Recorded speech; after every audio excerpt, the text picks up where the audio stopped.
கர்மத்தில் ஏதோ தாக்கப்பட்டு ஒரு மனிதன் அந்த ஒரு நிலை குலைந்து ஒரு நிலையில் இருக்காங்க. இதர வகைகள்லையும் அது போல நிலைகள் அப்படிங்கிறது ஏற்படுமா? ஏற்படும் இல்லை. அதான் சித்தர்கள் தெளிவாக சொல்கிறார்களே, பால் பாறையில் அடி கொண்டதாலும் எது அப்படின்னு சொல்றாங்க. கீழே நடந்து போயிட்டு இருப்பான், கீழே விழுந்து பாறையில் அடிபட்டுரும்.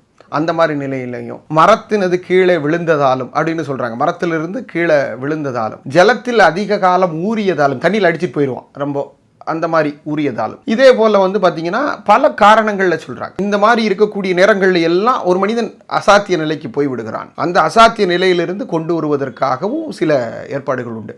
இதுல இன்னொரு விஷயம் என்ன சொல்லணும் அப்படின்னு கேட்டா, பண்டைய காலகட்டங்கள் 3 மன்னர்களுமே சரி, சோழ மன்னரும் சரி, பாண்டியனும் சரி, சேரனும் சரி, அவர்கள் தலை தோங்கி இருந்த காலகட்டங்களில் அவர்களுடைய அந்த ஒரு மனிதன் மரித்து விட்டான், அகால மரணமாக அந்த மனிதன் மரித்து விட்டான் என்கின்ற ஒரு கேள்வி எழுப்பக்கூடிய நேரத்தில் ஒரு வர்ம வைத்தியரை கூப்பிட்டு தான் அந்த உடலை பரிசோதனை செய்வதற்காக உட்படுத்துவார்கள்.